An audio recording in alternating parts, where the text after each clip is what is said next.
जैसा कि आप देख पा रहे होंगे, हम इस वीडियो के अंतर्गत देख रहे हैं कलाम के द्वारा लिया हुआ माइनर टेस्ट नंबर 10 है, जिसमें जो 60 क्वेश्चन आते हैं आपके सब्जेक्ट के, वो किस प्रकार पूछे हैं वो देख रहे हैं। जिसमें से 91 नंबर क्वेश्चन है वो इस प्रकार पूछा है, कक्षा का भौतिक वातावरण शिक्षण प्रक्रिया में बाधा उत्पन्न कर सकता है। निम्न में से कौन सी समस्या कक्षा के भौतिक वातावरण से संबंधित नहीं है? अगर आप सभी ऑप्शनों को ध्यान से देखेंगे तो ऑप्शन नंबर 2 हो जाएगा, बच्चों की अनियमित उपस्थिति। ये कोई भौतिक वातावरण से संबंधित समस्या नहीं होगी। नेक्स्ट है शब्द है करिकुलम, किस भाषा से लिया गया है? ये क्वेश्चन रीड में ऑलरेडी पूछा हुआ है, लैटिन से लिया गया है। क्वेश्चन नंबर 93 है, प्रोजेक्ट विधि कौशल प्रथम किस वैज्ञानिक ने शिक्षा प्रणाली का व्यवहारिक रूप दिया था? वो दिया था डॉक्टर W.H. किलपैट्रिक ने।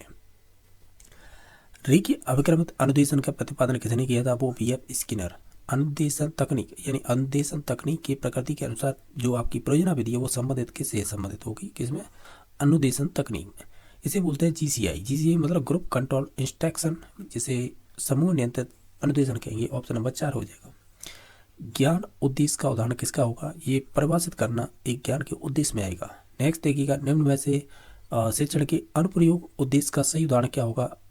यानी अनुप्रयोग का मतलब होता है अप्लाई करना। आपने कोई पूर्व ज्ञान सीख लिया है, अब उससे आप कहीं आप अप्लाई करते हैं उसे, यानी यूज करें उस उपयोग को, तो निश्चित तौर से हम उसे स्थापित करना भी कह सकते हैं। नेक्स्ट देखिएगा, सामाजिक विज्ञान में मानचित्र संबंधी प्रश्न किस शिक्षण उद्देश्य से संबंधित होंगे? तो मानचित्र की बात आ जाएगी तो वो स्किल में जाएंगे। निम्न में से किस उद्देश्य की संप्राप्ति पर जो भी विद्यार्थी है किसी मानचित्र अंकित यानी मानचित्र में अंकित अशुद्धियों को सही कर सकता है, तो ये किससे संबंधित होगा?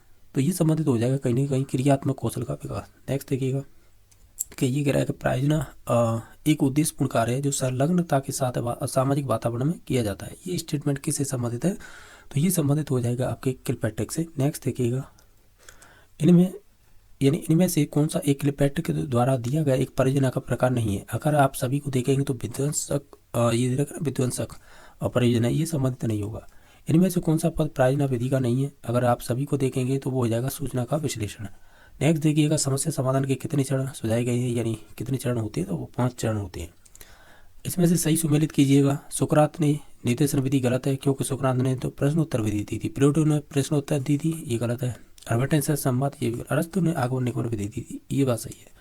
सामाजिक अध्ययन के शिक्षक को बल देना चाहिए, तो हम कहेंगे विद्यार्थियों की सामाजिक मुद्दों के प्रति चिंतन शक्ति का विकास करना, ये स्टेटमेंट सही हो जाएगा। प्रश्नोत्तर तकनीक सामाजिक विज्ञान शिक्षण में काफ़ी प्रभावी हो सकती है, क्योंकि यह सुनिश्चित करती है कि अगर ओवरऑल सभी ऑप्शनों को देखें तो हमें ये कहीं शिक्षाविद द्वारा सक्रिय भागीदारी। सामाजिक अध्ययन की अध्यापिका कक्षा में चुनाव क्रमिक प्रक्रिया बता रही है, इस विधि का प्रयोग कर रही है, यानी किस प्रविधि का यानी टेक्निक का उपयोग कर रही है? कहीं ना कहीं वो कथन से संबंधित बात कर रही है, तो ऑप्शन नंबर 2 सही हो जाएगा। नेक्स्ट क्वेश्चन देखिएगा, सही मिलान कीजिएगा। BS ब्लूम ने मूल्यांकन उपागम दिया था, सही बात है। हर्बर्ट ने स्मृति आधार पर बांटे थे, ये भी बात है। मॉरिसन ने बौद्ध आधार पर और हंट ने चिंतन आधार पर, ये सभी सही है। ऑप्शन नंबर 3 सही हो जाएगा। Model of understanding level of teaching किस नाम से भी जाना जाता है? इसे बोलते हैं हम क्या बोलेंगे? इसे बोलेंगे आप है मॉरिसन मॉडल। ऑप्शन नंबर 2 सही हो जाएगा। नेक्स्ट देखिएगा, शिक्षा नई पीढ़ी के समाजीकरण के अतिरिक्त कुछ नहीं है, ये स्टेटमेंट किससे संबंधित है? ये संबंधित हो जाएगा आपका दुर्खीम के द्वारा। सामाजिक विज्ञान उन सभी विज्ञानों के लिए एक सामान्य शब्द के रूप में जो मानव मामलों से संबंधित है, ये डेफिनेशन किससे संबंधित है? अगर आप देखें तो ये फेयरचाइल्ड द्वारा दी गई थी। नेक्स्ट देखिएगा, सामाजिक अध्ययन के क्षेत्र के अंतर्गत निम्न में से किस तत्व को अध्ययन किया जाता है? ओवरऑल देखें तो सामाजिक अध्ययन के क्षेत्र की जब भी बात की जाएगी तो इसमें सभी आ जाएंगे, समाज का, मानवीय का, नागरिक का, तो उपयुक्त सभी इसका राइट आंसर हो जाएगा। और क्वेश्चन नंबर नेक्स्ट देखिएगा जो है 113 नंबर के निम्नलिखित में सामाजिक विज्ञान की नवीन संकल्पना कौन सी है? तो हम कहेंगे मानवीय संबंधों का अध्ययन एवं समाज को श्रेष्ठ बनाना। ऑप्शन नंबर C सही हो जाएगा। या 3 नंबर नेक्स्ट देखिएगा, स्थान उसके विविध लक्षण विवरण स्थानिक संबंधों का अध्ययन आप किस विषय के रूप में देखेंगे या करते हैं? तो भूगोल में हो जाएगा। नेक्स्ट देखिए, निम्न में से कौन सा विषय उच्च प्राथमिक स्तर पर सामाजिक विज्ञान में सम्मिलित नहीं है? तो ये हो जाएगा इसमें से मनोविज्ञान। ऑप्शन नंबर इसका 4 सही हो जाएगा। नेक्स्ट देखिएगा कि सामाजिक अध्ययन का शिक्षण किया जाता है, तो हम कहेंगे माध्यमिक स्तर, यानी जो 9th-10th में पढ़ते हैं ना, तब इसकी बात कर रहा है। क्यों? माध्यमिक स्तर का मतलब यही होता है, 9th-10th की जो क्लास होती है वो माध्यमिक में आ जाती है। तो ओवरऑल ऑप्शन नंबर 1 सही हो जाएगा। कौन सा एक सामाजिक अध्ययन शिक्षण का सामान्य उद्देश्य नहीं है? किसका? सामाजिक अध्ययन शिक्षण का। अगर आप सभी ऑप्शनों को ध्यान से देखेंगे तो ऑप्शन नंबर 4 सही हो जाएगा, जाति प्रथा की प्रशंसा, ये नहीं आएगा इसके अंडर, ठीक है। सामाजिक विज्ञान का लक्ष्य नहीं है। ओवरऑल आप सभी ऑप्शनों को देखेंगे, हम जाएंगे ऑप्शन नंबर 4 पर, शिक्षण का शिष्टाचार या शिष्टाचार भी बोल सकते हैं। सामाजिक विज्ञान शिक्षण के मूल्य कौन कौन से होते हैं? अगर आप इन सभी ऑप्शनों को ध्यान से देखेंगे तो हम ये कहेंगे ये सभी होंगे, सामाजिक, जनतंत्र, कलात्मक और मनोरंजनात्मक, और आपके उपयुक्त सभी इसका राइट आंसर हो जाएगा। सामाजिक विज्ञान में कच्चा प्रक्रिया विकसित करने में सहायक होता है। तो ओवरऑल देखें तो हम तो ये कहेंगे ये सभी होंगे, ज्ञान, अभिव्यक्ति, कुशलता और उपयुक्त सभी इसका राइट आंसर हो जाएगा। नेक्स्ट देखिएगा 121 नंबर क्वेश्चन है कि रेडियो तरंग वायुमंडल की किस परत से वापस आती है? तो यहाँ से आगे ऐसा लगता है कि अब सब्जेक्ट के क्वेश्चन स्टार्ट हो गए हैं, ठीक है। तो ये ज्योग्राफी से पूछा है, तो इसका राइट आंसर हो जाएगा आयनमंडल। नेक्स्ट देखिएगा भारत में रेडियो प्रसारण की शुरुआत कब की गई थी? तो ओवरऑल सभी ऑप्शनों को देखें तो वो हो जाएगी 1927। ये रीट में पूछा हुआ लेवल फर्स्ट का क्वेश्चन है, ठीक है। हालांकि एसएसटी में भी पूछा है, लेकिन बता रहा हूँ कि रीट 11 में भी पूछा हुआ। नेक्स्ट देखिए भारत का प्रथम शैक्षिक उपग्रह कौन सा है? वो हो जाएगा एडुसेट। ये रीट लेवल फर्स्ट में पूछा हुआ क्वेश्चन है। नेक्स्ट देखते हैं 124 नंबर क्वेश्चन पूछा है कि डिजिटल इंडिया कार्यक्रम की शुरुआत किस वर्ष में की गई थी? तो ये 2015 में तो की गई थी, तो ऑप्शन नंबर पे इसका 2 ही सही हो जाएगा। प्राचीन काल में जो संदेशों का संचार है कौन से माध्यम से करते थे? उस टाइम पे हम करते थे जिसे बोलते थे मैसेंजर, और मैसेंजर को यहाँ पे हर कार्य कहा गया है, तो ऑप्शन नंबर 3 सही हो जाएगा। नेक्स्ट देखिएगा कि राजस्थानी चित्रकला सबसे पहले वैज्ञानिक विभाजन किसने प्रस्तुत किया था? वो थे आनंद कुमार स्वामी, तो ऑप्शन नंबर 3 सही हो जाएगा।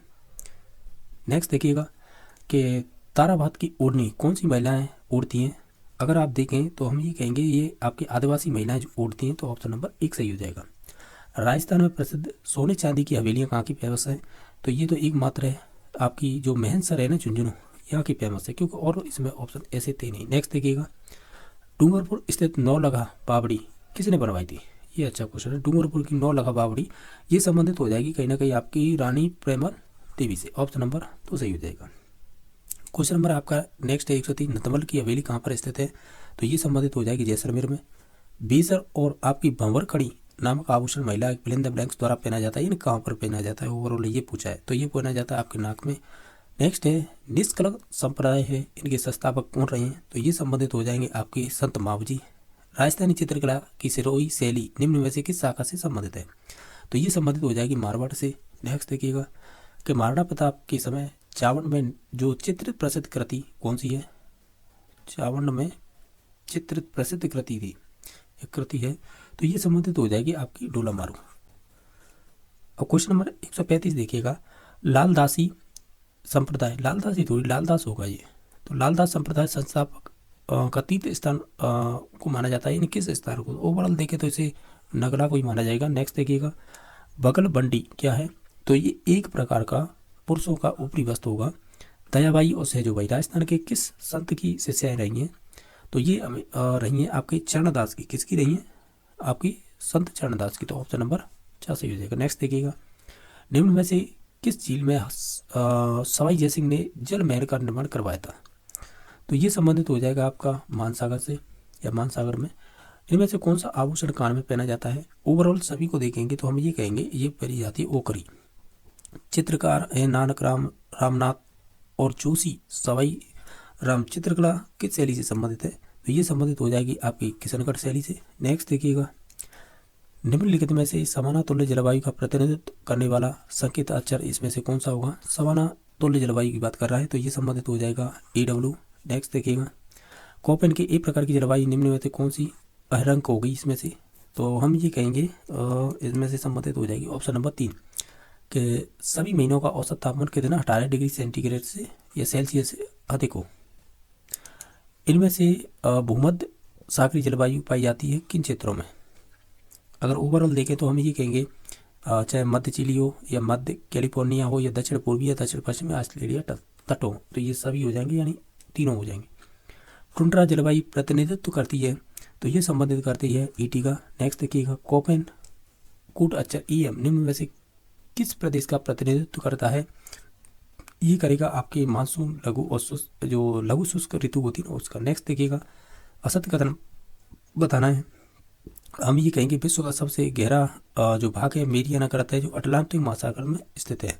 ये गलत है क्योंकि ये प्रशांत महासागर में स्थित है। नेक्स्ट देखिएगा, निम्नलिखित में से पर्वत श्रेणियों को पश्चिम से पूर्व की ओर क्रम में व्यवस्थित कीजिएगा, यानी पश्चिम से पूर्व की ओर। देखिएगा इसमें से देखिएगा, जैसे हम बात करें सबसे पश्चिम में हो जाएगी रॉकी, ठीक है। ऊपर रॉकी के बाद आएगी आपकी एप्लेसियन या प्लेसियन बोल सकते हैं। फिर इसके बाद आएगी एटलस, ये नहीं एप्लेसियन हो गई या फिर एटलस आएगी। फिर उसके बाद आएगी लास्ट में यूराल पर्वत, ठीक है। तो इस प्रकार है, ऑप्शन नंबर 4 सही हो जाएगा। नेक्स्ट देखिएगा, इनमें से पृथ्वी का एक परिमंडल नहीं है। ओवरऑल देखें तो पृथ्वी का परिमंडल नहीं होगी, वो हो जाएगी ओजोन परत, ओजोन मंडल बोल सकते हैं। नेक्स्ट देखिएगा, वायुमंडल के स्तर दे रखे हैं और सम्मत बताना है, ठीक है। जैसे समता मंडल होता है तो इसमें ओजोन गैस पाई जाती है या ओजोन गैस की परत पाई जाती है। तो डी का वन किस में है देखिएगा, आप कुट देखिएगा इन दोनों में, ठीक है। इन दोनों में से ही होगा। और किसकी विशेषता आपको मालूम है, जो छौमंडल होता है इसमें हमारी जो भी मौसमी घटना होती है वो होती है। तो 3 का यानी बी का 3 किस में, देखिए इन दोनों में से देखना है तो ये इसमें है। तो ऑप्शन नंबर पे 4 ही सही हो जाएगा क्योंकि 2 मिल गए, 3 और ये वाला 1। बाकी देखिएगा वायुमंडल है ये आपके रेडियो संचार से संबंधित हो जाएगा। बाकी बहिर्मंडल है ये आपके संचार उपग्रह से संबंधित हो जाएगा। इस प्रकार इसका 3 नंबर ऑप्शन सही हो जाएगा। नेक्स्ट देखिएगा, इसमें पूछा है कि विश्व का सबसे ऊंचा जलप्रपात कौन सा है, तो उसका नाम हम लेते हैं क्या, एंजल जलप्रपात। तो ऑप्शन नंबर 1 सही हो जाएगा।